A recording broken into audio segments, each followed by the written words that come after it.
Olá, bom dia.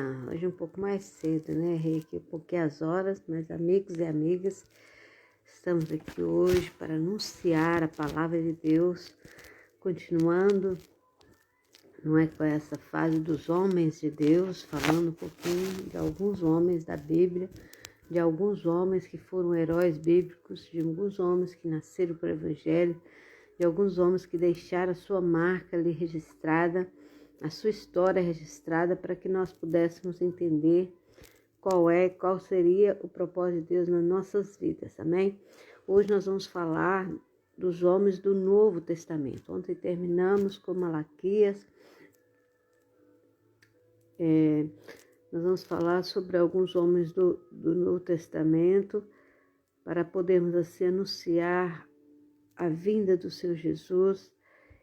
E como já dissemos, né, muitas vezes, como Malaquias encerra ali, né, a sua profecia, encerra o seu período profético em 423 e 33 anos, dando ao povo 33 anos, né, o Senhor deu 33 anos para que o povo se redimisse, para que o povo adorasse o Senhor, para que o povo tivesse ali uma igreja organizada, um povo organizado. E o povo não quis saber de ouvir a voz de Deus, o povo desobedeceu. E por essa desobediência, o Senhor ficou 400 anos sem falar com o povo, 400 anos sem falar nada com o povo, para que a profecia do Senhor, do nascimento de Jesus, se cumprisse.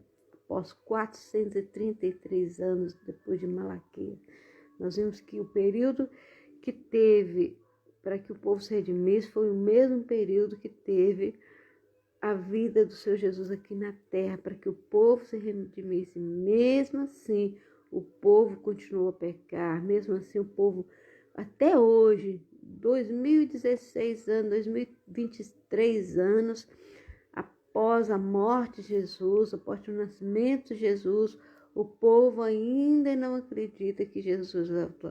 O povo ainda não acredita nas promessas de Deus. Então, irmãos, é tempo. Eu estou falando aqui, irmãos, porque eu falo principalmente para irmãos, mas falo para todas as pessoas. É tempo de deixar as coisas deste mundo. É tempo de viver para o Senhor. É tempo de rejeitarmos as coisas materiais, as coisas físicas e virmos para o Senhor, porque você não vai levar carro para o céu, você não vai levar casa para o céu, você não vai levar família para o céu, você vai sozinho. Quando o Senhor chamar seu nome, vai chamar fulana, fulano, vai chamar meu servo, minha serva, meu amigo, minha amiga, você foi escolhido para hoje subir ao céu. Seu nome está aqui escrito no livro da vida, né? Será grandioso, será maravilhoso. Então, hoje nós vamos introduzir os homens do Novo Testamento com um grande homem, com o anunciador das boas novas, né? Nós vamos falar sobre João Batista, né? Nós vamos falar sobre João Batista, que foi primo de Jesus, né?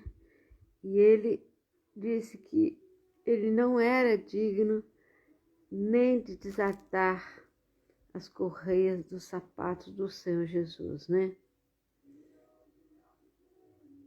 Ele não era digno nem de desatar as correias dos sapatos de Jesus, né? E nós vamos ler aqui, só um minutinho para eu encontrar aqui um versículo de Isaías, que eu acho que é 9:6, só um minutinho, porque foi a grande profecia, né, de Isaías, quando Isaías anunciou, exatamente, Isaías 9:6.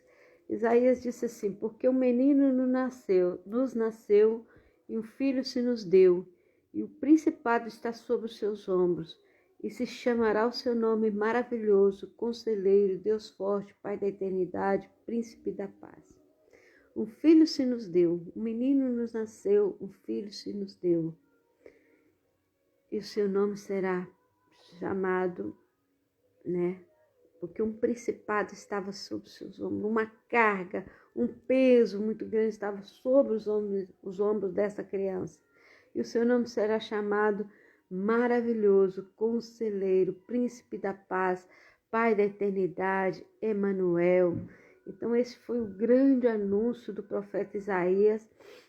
E nós vemos agora em João Batista cumprindo, né, essa profecia de Isaías na vida de João Batista, aquele que veio para anunciar, né, quem foi Jesus, quem é Jesus. Olha, vai vir alguém aí que é maior do que eu. João Batista batizava, por isso o nome João Batista.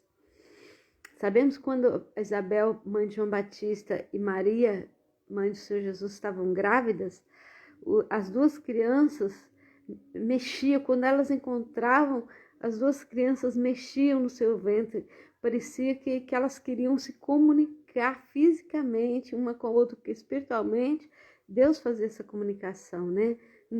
Desde o ventre da mãe deles, o Senhor já havia escolhido para a obra do Senhor. Então, era tão forte, que eles queriam se comunicar entre eles, de tão forte que era o mandado, que era o chamado do Senhor para a vida de João Batista, né? Então, João Batista foi o profeta que preparou o caminho do Senhor Jesus. Foi o último entre todos que anunciou a vinda do Messias. Por isso ele é chamado de arauto do Messias. Então, foi o último que anunciou, né? Terminou ali no Velho Testamento com Malaquias, agora vem João Batista. Então, foi o último que anunciou a vinda do Messias e foi o primeiro do Novo Testamento que anunciou a chegada. Foi o autor das boas novas, né? Que foi João Batista, né? Por isso que ele é chamado arauto do Messias, né? João Batista nasceu aproximadamente 7 anos antes de Cristo, né? Ele era filho de casa, mas como é que isso faz um pouquinho de confusão, né? Como é que as duas estavam grávidas e João Batista nasceu 7 anos antes de Cristo, né? Então, nós dizemos sempre que Cristo veio antes, nasceu 7 anos antes de Jesus, né? Porque o calendário mudou. Não é que mudou o calendário, mudou a contagem do calendário. Então, nós temos a fase mundial dividida antes de Cristo e depois de Cristo. Só que esse antes de Cristo e depois de Cristo, no calendário corretamente, foi mais ou menos entre 6 e 7 anos. Então, como Isabel ficou grávida antes de Maria, João Batista nasceu uns meses antes de Maria, provavelmente 7 anos. Eu penso que a contagem real de antes de Cristo são 6 anos. Então, por isso, na cronologia bíblica e mundial, as datas não batem corretamente e giram em torno de 6 e 7 anos. Então, a gente às vezes faz essa brincadeira, né? Que Cristo nasceu antes de Jesus. Porque antes de Cristo e depois de Cristo. Jesus nasceu em 2000, no ano 0, né? No ano 0. Então, seria 2021. Mas, na realidade, já tem 2020, vai fazer 2025 anos que Jesus nasceu. Então, João Batista, pela cronologia correta, nasceu 7 anos antes de Cristo. E ele era filho de um casal idoso da família sacerdotal, que seria Zacarias e Isabel. Sua mãe era parente de Maria, eram primas, e a mãe de Jesus, né? Maria, mãe de Jesus. O termo empregado em Lucas 1,36 para descrever esse parentesco é sugestivo, que significa da mesma família ou parente de sangue. O termo ali traduzido era sugênesis, ou parentes, era nascido juntos, né? O anúncio do nascimento de João Batista. Então, quando João Batista foi nascer, né? O anúncio do nascimento de João Batista foi um dos anúncios mais fantásticos registrado nas Escrituras, né? Possuindo até mesmo alguma semelhança com o anúncio do nascimento de Jesus. Os pais de João Batista eram judeus piedosos e temente a Deus, que aguardavam a vinda do Messias. Eles já eram também de idade. Então, eles não tinham filhos, também que eu digo por causa de outros personagens bíblicos. Maria não era de idade. Então, eles não tinham filhos porque Isabel era estéril. Então, num determinado dia, quando Zacarias estava exercendo, né, suas funções sacerdotais, Zacarias era sacerdote, ele recebeu a visita do anjo Gabriel, o anjo que lhe anunciou o nascimento de um filho e indicou o seu nome, pelo qual deveria ser chamado João, apenas João. Então, o anjo também disse que João Batista seria repleto do Espírito Santo desde o ventre de sua mãe. Então, desde o ventre, lembra que eu falei da comunicação entre Jesus e João Batista nos ventres? Desde o ventre da mãe de João Batista, Isabel, também João tinha sido escolhido para servir, para ser o anunciador de boas novas, para anunciar o Senhor Jesus, né? Então, diante do aparecimento do anjo, Zacarias ficou amedrontado, assustado. Eu já sou velha, minha mulher estéril, agora chega esse rapaz aqui a falar que eu vou ter um filho, ele vai chamar João Batista, ele vai anunciar o Messias. Que confusão é essa, né? Então, depois do anúncio da resposta, foi de incredulidade. Zacarias ficou incrédulo. Como é que podia acontecer isso? Isso nós podemos constatar toda essa história em Lucas. Então, Zacarias foi sentenciado em ficar em silêncio. A pouca fé de Zacarias, a falta de crer no Senhor Jesus, no Senhor Deus, a falta de crer na revelação que o anjo Gabriel trouxe para ele, fez com que ele ficasse mudo, mas também surdo. Então, ele não ouvia, não falava. Isso só voltou ao normal depois, né? Além de tudo isso, quando Maria recebeu a visita de Gabriel para anunciar o nascimento de Jesus, o anjo também lhe falou sobre a gestação de Isabel. Isso fez com que Maria fosse lhe visitar, e nesse encontro aconteceu aquele, né? Quando Isabel ouviu a saudação de Maria, João Batista saltou no seu ventre. Olha que maravilha, né? Duas mulheres, uma estéril, uma virgem, recebem a notícia da gravidez e ali acontece um grande milagre, que seriam aquelas crianças recém-concebidas. Eles não estavam gordos, não, quando as crianças tinha poucos dias de gestação, né? Deve dar uma coisa estranha, né? Mas é assim. Então, vamos falar um pouquinho sobre o nascimento de João Batista, seu ministério, para não alongarmos muito, né? Então, Isabel deu à luz. Bom dia, João. Tudo bem, meu querido? Então, no tempo determinado, Isabel deu à luz a João Batista. Na cerimônia de escolha do nome do menino, Zacarias, seu pai, recuperou a voz, porque apenas Zacarias sabia o nome do menino, ninguém. Então, ele não podia falar. Então, ele não ouvia, não podia falar. Então, naquele dia, quando foi apresentar aquela criança, precisava dar o nome àquela criança, houve um grande milagre. Zacarias recupera a voz e, no início, as pessoas chamavam a criança de Zacarias, porque era quase um hábito pôr o nome dos pais nos filhos, mas o nome que deveria ser dado era João. Então, de forma sobrenatural, Isabel também anunciou esse mesmo nome antes que Zacarias o confirmasse, escrevendo em uma tábua. Aliás, minto, Zacarias ainda não falou. Zacarias escreveu numa tábua e Isabel anunciou o nome que seria João, não é? Então, todos esses acontecimentos trouxeram grande temor ao povo, de modo que em todas as montanhas da Judéia foram divulgadas todas essas coisas que haviam acontecido. O ministério de João Batista. João Batista, ele cresceu no deserto da Judéia. Então, João Batista foi o pregador do deserto. Eu já falei isso aqui várias vezes, né? Em aproximadamente 26 anos depois de Cristo, ele recebeu o chamado para exercer seu ministério profético. Alguns estudiosos têm sugerido que João Batista, durante seus anos de formação, pôde ter tido contato com os essênios. Os essênios formavam um grupo separatista judaico que observava a lei com rigor. Então, ele aprendeu bastante as leis. Seja como for, a verdade é que foi uma experiência espiritual, não foi só físico.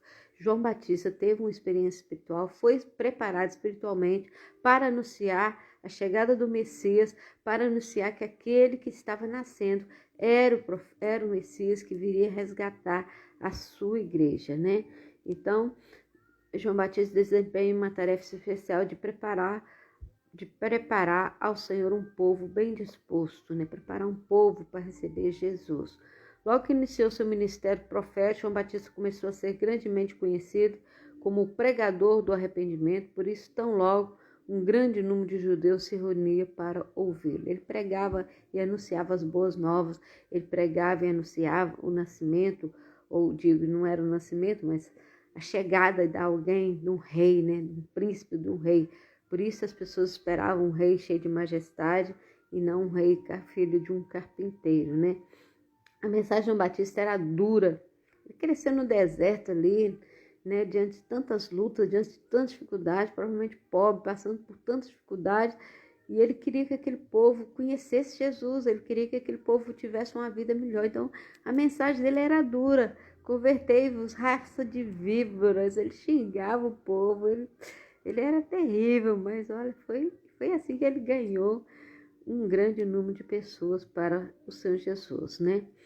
Ele se posicionou de forma radical contra as normas judaicas e condenou os fariseus e líderes religiosos das nações como raça de víboras. Porque muitos líderes religiosos na época só queriam posições sociais, como hoje muitos líderes religiosos hoje só querem posições sociais, muitos pastores, muitos líderes, muitos missionários, muitos padres, muitos bispos, o próprio Papa querem posição social, querem viver às custas da igreja, querem viver às custas dos dízimos da igreja. E um bom líder, um bom pregador, ele trabalha. A palavra diz que você come do próprio sustento do seu rosto. A não ser que você passe mesmo por uma luta, um problema, a igreja deve te ajudar ou deve partilhar alguma coisa, mas você precisa trabalhar. Um bom líder, um bom missionário, eu conheço milhões de missionários, pastores que trabalham. Eu sou missionária, eu trabalho, eu nunca dependi de €1 da igreja, e se Deus quiser, eu nunca hei de depender, porque o Senhor vai levantar mais vidas. O dia que eu tiver que sair, o Senhor vai para outra pessoa com a mesma dinâmica que eu aqui no Poço Santo para pregar a palavra de Deus. Então, aqui o João Batista chama os líderes religiosos da época de raça de víboras. Para João Batista, apenas ser descendente de Abraão não bastava. Precisava aceitar Jesus, precisava conhecer o Mestre, precisava de confessar seus pecados, precisavam de pedir perdão, precisavam de chegar ao pó e dizer: eu não sou nada, eu sou pobre, miserável, pecador. Então, entre tantos anúncios, né, que João Batista fez, a mensagem do profeta, né, do último profeta do Messias, não poderia ser diferente, né? Não poderia ser diferente, né? Aqui há um juízo que João Batista prega, né? A severidade, a urgência da mensagem de João Batista pode ser notada na sentença. É também agora está posto o machado à raiz das árvores. Da árvore que não produz fruto é cortada e lançada fora. Então ele estava falando para aqueles líderes religiosos, para aquelas pessoas que viviam nas sinagogas, orando, pregando, mas que não faziam nada.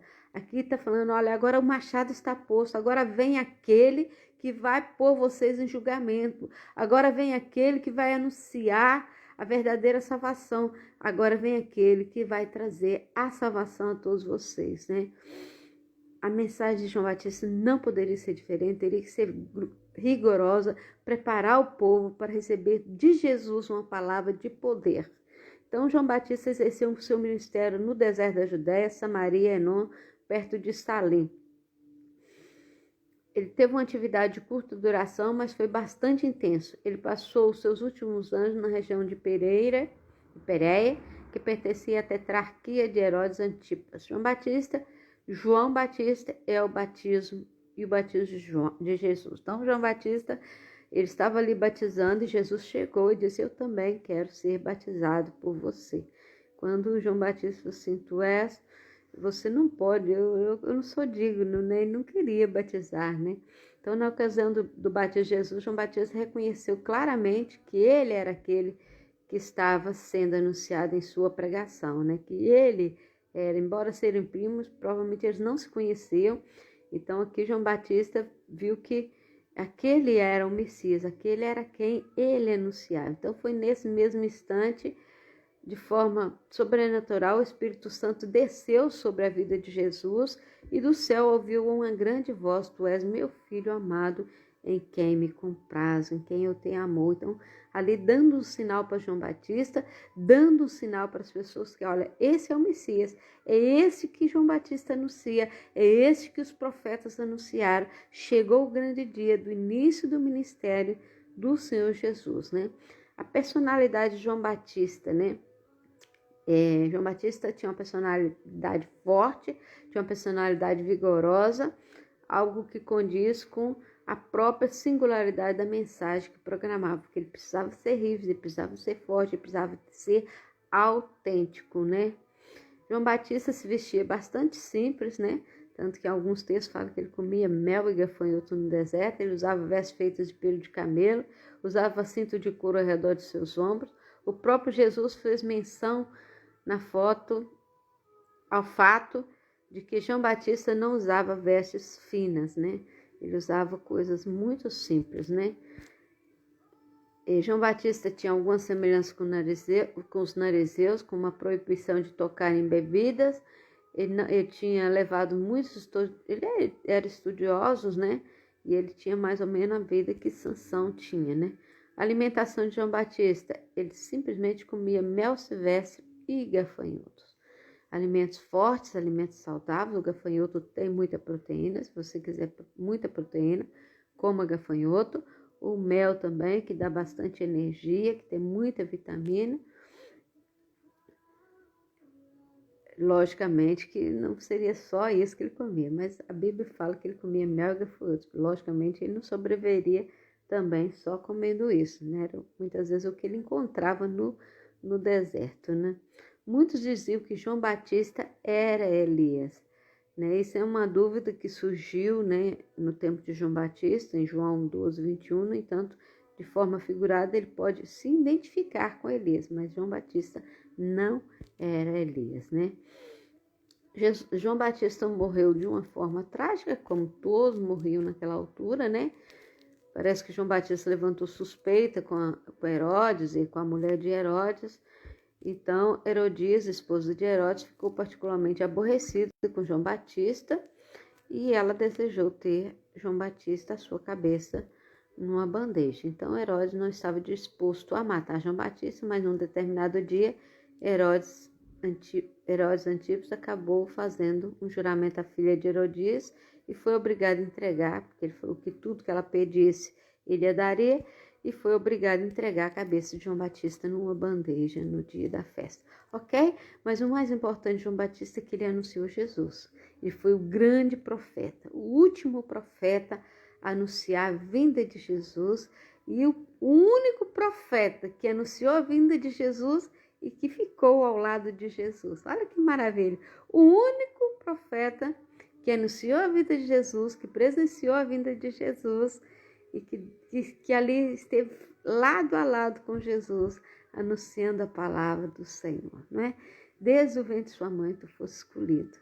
Isso eu estou falando para você que está me ouvindo. Desde o ventre de sua mãe tu fosse escolhido. Tu fosse escolhido para gerar vida. Tu fosse escolhido para ser um pregador da palavra, para ser tão rigoroso quanto João Batista foi, para ser tão audacioso quanto João Batista foi.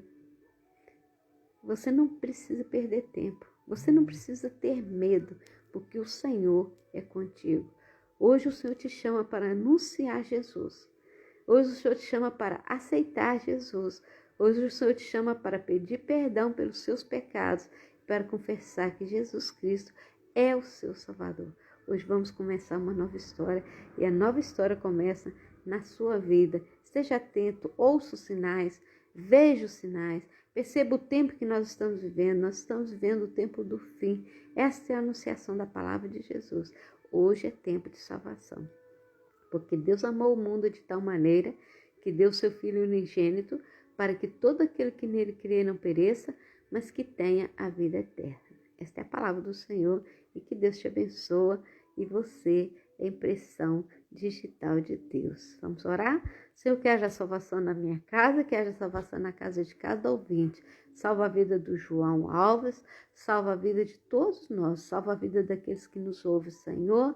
Abençoa os nossos lares, as nossas casas. Senhor, para que o grande dia do Senhor nós possamos ouvir o nosso nome ser chamado nas nuvens. Nós acreditamos nisso, Senhor, e queremos estar com o Senhor na eternidade. As coisas deste mundo são passageiras, mas nós queremos viver mais e mais a eternidade. Por isso te louvamos pela grande promessa de salvação, em nome de Jesus. Em nome de Jesus, seja abençoado. Beijo no coração e até amanhã, se Deus quiser.